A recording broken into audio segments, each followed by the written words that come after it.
Devin, here on the channel, we review lots of video game movies, but I don't think we ever sat down and defined what it takes to make a good video game movie. So why don't we discuss it today? What do you think makes a good video game movie? Well, I think the first thing we need to establish, at least that's what we've been doing for quite some time now, tier ranking these video game movies, is we grade on a curve, because let's be honest, a lot of these movies would be considered maybe mediocre at best, but on a video game movie scale, we've maybe put them at average because it's more fun that way, right? I mean, there's some S-tier films, we'll get into tiers maybe potentially here, but S-tier films that we've done, video game movie films that we've reviewed, where they might just be B to the average person. They might be like, yeah, they're fun, but for a video game movie, it was really great. With that in mind, like, to me, what is a good video game movie is, one, it has to just be like a solid film, whether it's well made, has good acting in it.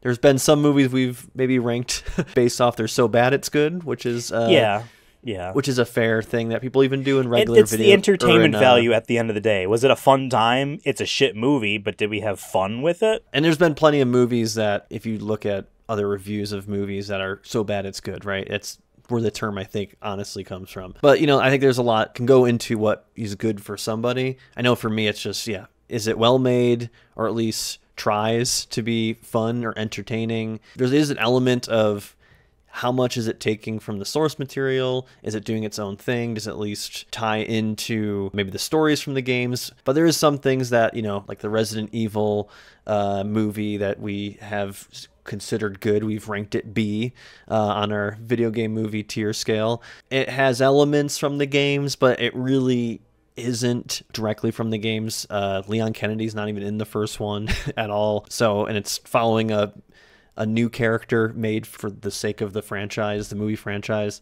So yeah, I feel like that's kind of where I start, where is it just good? And does it respect, the source a little bit in some way? Yeah.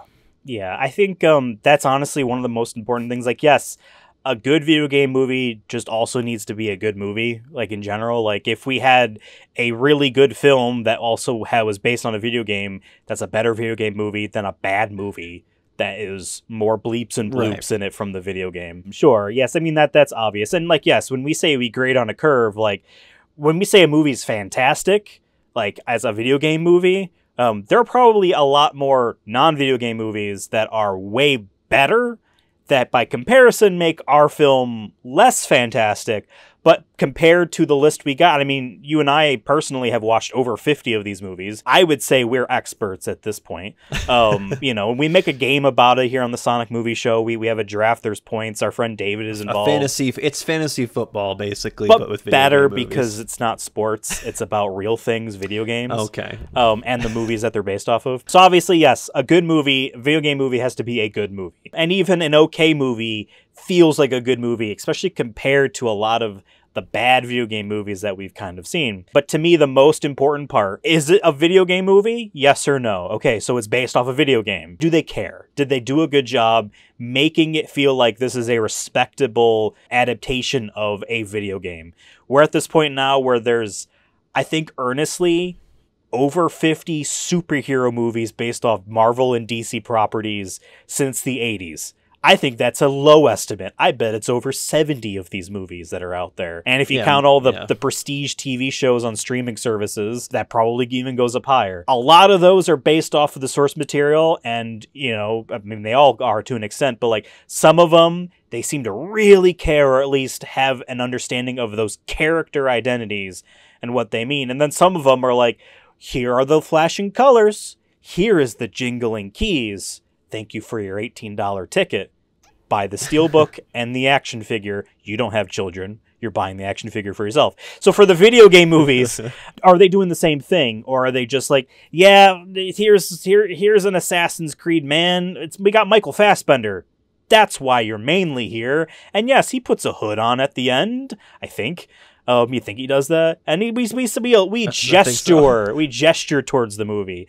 You brought up Resident Evil. Paul W.S.S. Anderson has made a lot of video game movies based off Capcom properties. There's 6 Resident Evil movies he's made, and then Monster Now I Hunter. think about it, he's like out of the, if you're doing a Mount Rushmore, He's on it. He's on it of Yeah. video game movies. It's him, and unfortunately, just by quantity, is Uwe Boll on it?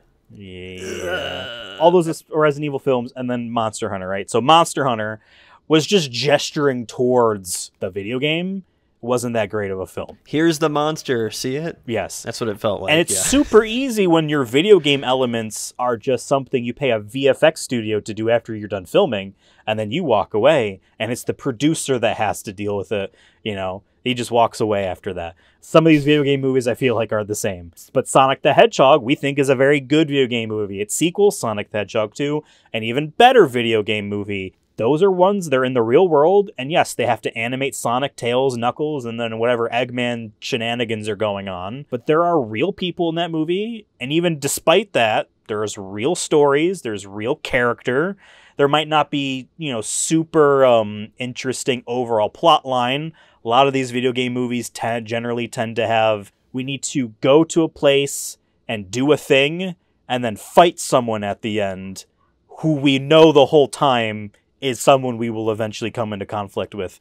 We're not getting the film that ends with our 2 heroes arguing with each other, and that's like the climax is that we're unsatisfied. We're not getting something like that. It needs to be for children for most of these video game movies, and they need to just be simple. So a good video game movie is one that at least respects what's going on in the video games and adapts that into this basic superhero-esque. Pointing at Sonic movie too, like you make a point of that, like you have human characters and whatnot. Like I said this at the top, where it has to match kind of the respect the source, right? To me, it can even just match the tone. Like I said, Resident Evil, that movie, like I said, has a lot of original characters and whatnot, and doesn't really follow the games too much directly. But for the most part, it matches the tone of what Resident Evil is about. And I'm just talking about the first movie, by the way. Right. I could tell. 2002. But Sonic movie is a good example, even better example, I think, because like the Sonic's character, Ben Schwartz's Sonic, it's his own version of Sonic, but it's faithful to who Sonic, the character, has been in other shows and other games that he's been in. Yeah. I think that's a good thing to point to, is that it doesn't necessarily have to like follow the same storyline like The Last of Us show does. Right, but as long as it's faithful in some capacity to the game, I think is a chunk of what makes these good video game movies. Is the spirit there? Like, you can make a Crazy Taxi movie, and as long as you have the spirit of what it feels like to play that game, that vibe, the colors, that's all that matters. You can make it a freaking game, a video game movie about, like, FBI informants, and there's one of them's a taxi driver. Like, that's not in the games, but you got the spirit of the game, then that works. Same thing with the Sonic movies. Like, no, Sonic does not go to Montana in any of the video games. Montana, it isn't real. Montana's real. In the video games. Not even, no, are you sure? I've been there, I think. Yeah, I don't know about that. I need to see pictures, but like, I think they've retconned whether or not like the San Francisco stuff in Sonic Adventure 2 is Earth or like, I think West Island Zone or something, the West Side Island Zone and Sonic Frontiers. People can correct us if we're wrong. I rarely am wrong. He's never been to Montana, but that's my point. But it doesn't matter. He's never met a cop that he likes in the video games, and he meets one in this. He meets like 2 at the very least. One of them's dumb, so you know, I guess it makes him more likable. But that's not what happens in the video games. But to your point, the spirit of what the character is like is what shines the most. Remember, that was Jeff Fowler's first movie. I'm sure there's a huge studio oversight on the whole thing. Play it safe. And we managed to get something that was still good out of it. Now, I have another question for you, Devin. Mm-hmm. Despite us defining a bit about what makes a good video game movie, we haven't really said what our different like tiers are. Because you know, on the Sonic Movie Show, we rank them into a tier list. And yes, we make our fantasy football draft points out of it. We just arbitrarily have certain tiers. What do they mean? Yeah, so, I mean, and to me, good is from like B tier upward. So B, A, and S. We do have a C tier, which a lot of our movies fall into.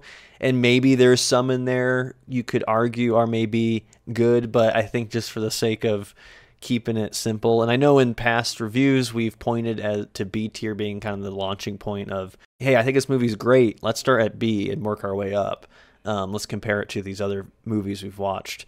And then and I'm sure we'll do a video on the bad movies potentially. We'll point to like D tier down. So I think C is kind of your good average. C is always, we've said average. I guess I would just say B is just a great spot to land on for good movies upward, and A is more great, where there's a lot of great things in the video game movie, very few things we don't like, if at all. And then you get to S tier, which is superior, that has that special sauce to get it into that, where it's just like, hey, there's really no things in this that we don't like, and if there is, they're whatever, they don't matter compared to all these great, fantastic things in these movies. So sometimes it gets tough when we get into that A and S tier to be like, hey, does it have that special sauce to get to S tier? Yeah. B is good, where there's more good than bad. I think that's like by definition for B tier, and I think in that case it would be a good film on a video game scale. On a video game scale. Absolutely. Just to reiterate that. Absolutely. And this is despite maybe budget. This is despite maybe you can like a bad movie. You can have fun with a bad movie. You can be a bit embarrassed by like the overall production or the overall quality of a movie. But if it's fun and entertaining, that can still land you in the B tier. I think we talk about this all the time. Dead or Alive, DOA, Dead or Alive. That movie is a B tier. It's a lot of fun. Not that great of a film, but it's a lot of fun. Poorly made, but there's some choices, and it has the spirit of the games in there. Spirit of the game. It has a lot of just fun choices that the director, editor, whoever decided to have this one weird dream sequence was out of nowhere in this movie. There's been a pretty straightforward line in that movie, and they're like, hey, what if we have a weird dream sequence that's kind of funny? Like stuff like that is, I think gets some bonus points, towards a good film ranking. But Dead or Alive is a great example of it's so bad it's good for me. Absolutely. Well, I think in order to really dole out all these bonus points, we're going to have to ask our audience here, please write down in the comments below what you think makes a good video game movie. I want to know. And if you're suggesting some of these good movies and we've reviewed them already, go take a look, give them a watch. We're going to be back over the course of this entire season reviewing more video game movies, but we got plenty of them that are already up as well, and then some are coming down the line. And we will be reviewing plenty of video game movies as they come out in theaters, so check out our reviews of those. And goodbye.